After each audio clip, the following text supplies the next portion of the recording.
결국 그가 돌아왔고 새 시대가 이제 막 열렸습니다. 하지만 모든 우려에도 불구하고 막상 뚜껑을 열고 보니 트럼프는 우리에게 재앙이 아닌 어쩌면 최근 우리나라가 겪어보지 못한 역대급 호황을 몰고 올 한국을 위한 최고의 와일드 카드가 될 것으로 보이는데 왜 그런지 한번 살펴보겠습니다. 먼저 보통 트럼프 이야기 나오면 가장 많이 나오는 이야기가 바로 주한미군 철수, 또는 이거 무슨 가로수길 건물주 월세 올리는 것도 아니고 막 이전보다 10배나 더 많은 부담금을 내라는 억지 협박, 또 만약 그걸 거부하면 주한미군을 빼버리겠다는 이야기가 가장 흔하게 나오는 불만이자 우려인데, 주한미군은 절대로 한국에서 나가지 않습니다. 아니, 못 나갑니다. 심지어 분담금을 10배 올려주는 게 아니라 지금 내고 있는 분담금도 못 내겠으니 오히려 이제부터는 미국이 우리에게 월세를 내고 주둔해라, 그렇게 하더라도 아마 미군은 기꺼이 그 수조 원의 월세를 내고 한국에 남아있을 겁니다.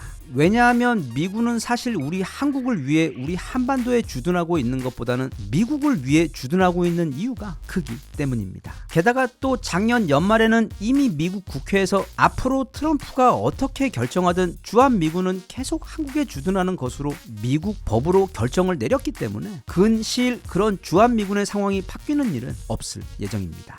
미군이 지금 그리고 앞으로도 가장 신경 쓰게 될, 그리고 가장 경계하고 압박하고 있는 나라는 바로 중국입니다. 하지만 미국은 그런 중국으로부터 지구 반대편에 있는 나라입니다. 대신 그런 중국 바로 코앞에 중국 측 표현에 의하면 자기들 목 안까지 밀고 들어온 칼날 역할을 하고 있는 것이 바로 한국에서 주둔 중인 약 28,000명의 미군 병사들과 그들이 보유하고 있는 미사일 등 엄청난 무기들입니다. 전 세계에서 중국 바로 코앞에, 그것도 북경과 상하이를 1시간도 안 되어 폭격할 수 있는 거리에, 또 전 세계에서 가장 큰 규모의 해외 미군 기지를 가지고 있는 것은 미군에게는 진짜 이게 웬 떡이냐 싶을 정도의 축복이며, 중국에서는 밤에 잠도 오지 않을 정도로 너무도 골치 아프고 괴로운 문제입니다. 그런데 그런 황금 요충지를 분담금을 10배 올려주지 않는다고 뺀다는 건 현 실정과 상식에 전혀 부합이 되지 않는 어불성설입니다. 그럼 일본이 있지 않냐 하고 반문할 수 있는데, 일본의 오키나와 기지는 우리 평택과 중국 북경 상하이와의 거리보다도 무려 2배나 멀리 떨어져 있습니다. 1분 1초가 급한 전시 상황에서 공격까지 무려 1시간 이상이 더 추가로 소요되기 때문에 우리가 전방이면 일본은 그냥 후방 병참 기지 정도밖에 그 역할을 못합니다. 그리고 한국과 미국은 전 세계 어디에도 없는 특별한 혈맹입니다. 이건 그냥 듣기 좋으라고 하는 소리가 아니라 딱 2가지만 살펴보겠습니다. 미군이 다른 나라를 위해 가장 많은 수의 자국 병사를 잃은 것이 바로 한국전쟁입니다. 우리가 오늘날까지도 한국전쟁 참전 미군 병사들에 대해 예우를 잊지 않는 것도 바로 그 이유입니다. 그리고 그 반대로 한국이 다른 나라를 위해 가장 많은 수의 우리 병사를 희생하고 잃은 것 또한 바로 베트남전이었습니다. 특히 베트남전에서는 우리 한국군 없었으면 미국은 진작에 전쟁치고 짐 싸서 집에 왔었을 정도로 결국 이기지는 못했지만 미국이 그 지옥같은 전쟁에서 그만큼 버티고 또 나중에는 자존심도 챙기면서 철수할 수 있었던 것은 우리 한국군의 사신과도 같은 전투력과 용맹 그리고 희생 덕분이었습니다. 그렇게 이 두 국가는 매우 특별한 과거를 공유하고 있는 세상에서 둘도 없는 혈맹 국가입니다. 그런 반면 일본은 평화로운 미국 본토에 선전포고도 없이 선방을 날리며 쳐들어간 침략군이자 나중에 진짜 큰 거 2방 제대로 맞고 항복하기는 했지만 미국은 일본을 절대로 완전히 믿지 못합니다. 언제든 그들은 상황이 자기들에게 유리해지고 미국에게 불리해지면 주인인 미국의 목덜미를 물 개라는 것을 미국은 잘 알고 있기 때문에 위치도 아시아에 있고 또 하도 말을 잘 들어서 이런저런 용도로 유용하게 써먹고는 있으나 미국 역시 언젠가 그 용도가 다 하고 나면 정말 하루아침에 일본을 버릴 것입니다. 물론 선전포고 없이. 그리고 일본은 우리 한국과는 달리 지정학적으로도 또 산업적으로도 미국에게 줄 수 있는 것도 사실 그리 많지 않은 나라입니다. 한편 한국은 단지 그런 군사적인 면 외에도 미국에게 반드시 필요한 최고의 파트너 국가입니다. 지금은 바야흐로 신냉전 시대입니다. 소련은 사라졌고 이제 그 자리는 중국이 차지하여 미국의 안보와 경제 그리고 전 세계 민주주의를 위협하고 있습니다. 그렇기 때문에 트럼프가 올해부터 가장 먼저 하게 될 일은 바로 그런 중국의 허리를 꺾어버려 다시는 미국에게 위협이 되지 못하도록 하고 나아가 주변국들에게 마치 무슨 지방 조폭 보수처럼 굴며 갑질하면서 세계 질서를 흐트리는 짓을 더 이상 하지 못하도록 아주 제대로 밟아주는 있다는 것입니다. 그렇게 하는 데 있어서는 두 가지 측면, 즉 군사와 경제의 방법이 있을 것인데, 군사적인 면은 일단 미국은 미국이니까 지금 살짝 해군 같은 데서 수적으로 밀리는 것처럼 보인다고 할지라도, 또는 중국이 그동안 미군 기밀 문서 훔쳐다가 만든 소위 5세대 전투기들을 만들어내고 있다고는 한들 크게 걱정될 것이 없어. 자본주의의 시대답게 엄청난 수준의 경제 조치들로 중국을 조지는 방법을 우리는 곧 보게 될 것입니다.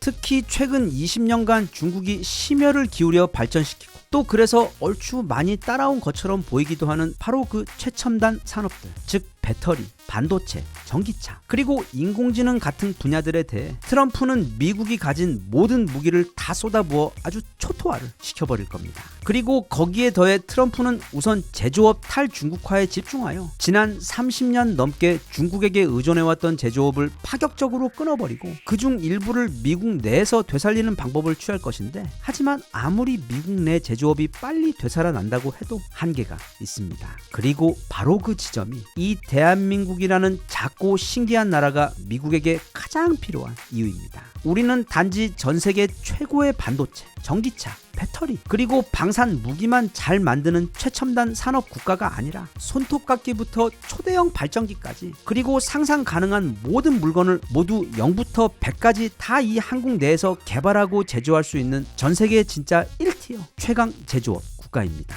이런 나라는 진짜 그 어디에도 없습니다. 그래서 미국의 트럼프 융단 폭격으로 중국의 최첨단 산업이 초토화되고 나면 가장 반사 이익을 얻게 될 곳도 바로 우리 대한민국이고, 또 제조업의 탈중국으로 인해 시장에 공백이 생기면 그걸 가장 빠르고 확실하게 메꾸어 줄 수 있는 곳도 전 세계 사실상 우리나라가 유일합니다. 물론 지난 바이든 때 지금은 다 휴지 조각이 되어버린 약속들만 믿고 미국 내에다 무려 30조 원이 넘는 규모의 초대형 공장들을 우리나라는 지어버렸지만, 그래서 이제는 그 공장들이 미국 땅에서 오도 가도 못하게 되어 앞으로 미국 정부가 시키는 대로 하게 되었다며 많은 우려를 하고 있기도 한데, 세상사라는 게 다 생각하기 나름입니다. 그 미국 공장들을 미국에 잡힌 인질들로 볼 수도 있고, 동시에 트럼프와 협상할 수 있는 지렛대, 즉 레버리지로 볼 수도 있는 것입니다. 미국 역시 한국과 마찬가지로 아무리 외교니 안보니 잘해도 경제를 잘 못하면 국민들은 즉시 돌아서고 국정의 동력도 바로 브레이크가 걸려버립니다.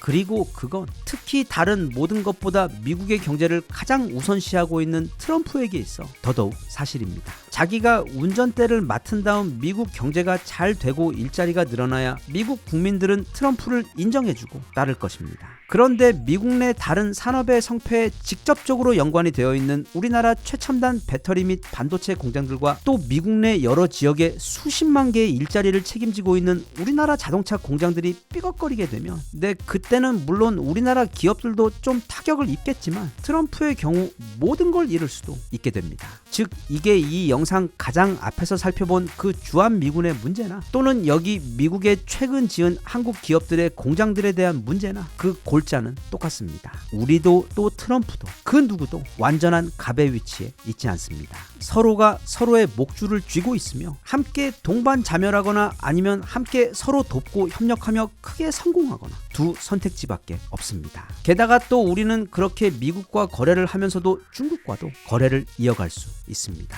중국은 곧 미국의 여러 제재 때문에 완전히 사면 초과가 되어 사실상 모든 통로가 막혀버린 상황이 될 것인데, 그런 중국에서 가장 가까우며 사실상 그들에게 필요한 모든 것을 가지고 있는 첨단 선진국인 우리 한국에게 크게 손을 벌릴 확률이 높습니다. 그래서 우리는 그런 미국과 중국 사이에서 균형을 잘 잡아가며 줄타기 외교를 함으로써 양쪽 모두에서 가장 큰 이득을 얻어내며 실리를 챙겨야 하고, 또 충분히 그렇게 할 수가 있습니다.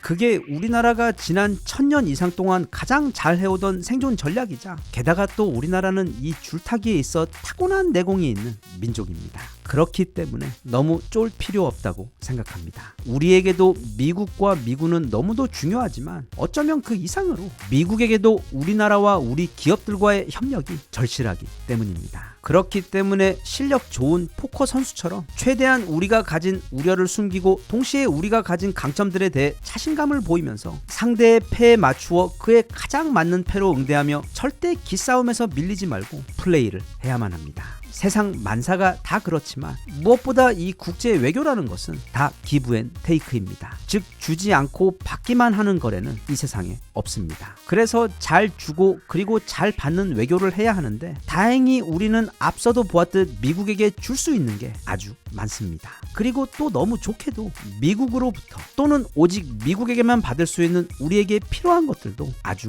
많습니다. 제 아무리 트럼프라고 하더라도 절대로 테이크만을 할 수는 없습니다. 사업가인 그는 그 누구보다 이 사실을 잘 알고 있습니다. 그래서 지금처럼 너무 빼앗기는 것들에만 집중을 해서 손해를 본다고 생각할 게 아니라 차라리 그들이 원하는 걸 어떻게 하면 더 만족스럽게 주고 대신 우리에게 필요한 것들도 더 많이 더 확실하게 받아낼 수 있을지 그렇게 생산적인 기브 앤 테이크를 통해 전 세계 최고 혈맹인 한국과 미국이 모두 승자가 될 수 있는 현명한 태도로 앞으로의 상황을 바라보며 대처해야 한다고 생각합니다. 그리고 끝으로 어린이들이 읽는 동화에도 또 우리가 보는 영화 속에서도 보면 절대 위기 없이 기회만 오는 경우는 없습니다. 지금은 큰 위기, 그래서 그 안에서 커다란 기회가 함께 숨어서 찾아온 상황입니다. 참 우연스럽게도 지난 2017년 트럼프가 대통령이 되었을 때도 우리나라는 당시에도 탄핵 정국으로 그때 나라가 너무도 혼란스러웠습니다. 하지만 트럼프의 그 첫 번째 임기 동안 우리나라는 사실상 최고의 호황기를 보냈고 대한민국의 위상도 그 전과는 비교될 수 없을 정도로 높아졌습니다. 그런데 이번 트럼프 정권 역시 정말 우연스럽게도 우리나라가 다시 또 탄핵 정국으로 혼란스러운 이때 시작되고 있습니다. 부디 트럼프를 대하는 우리 국가 각 분야의 수장들께서 그 위기를 대비하되 그것과 함께 찾아온 기회도 함께 볼 줄 알며 무엇보다 우리나라와 우리 국민들 그리고 우리 산업에 대해 당당한 자신감을 갖고서 어쩌면 우리에게 최고의 성장과 호황을 가져다 줄 기회가 될지도 모르는 이 혼돈의 시기를 부디 현명하게 잘 헤쳐나가시기를 기대합니다.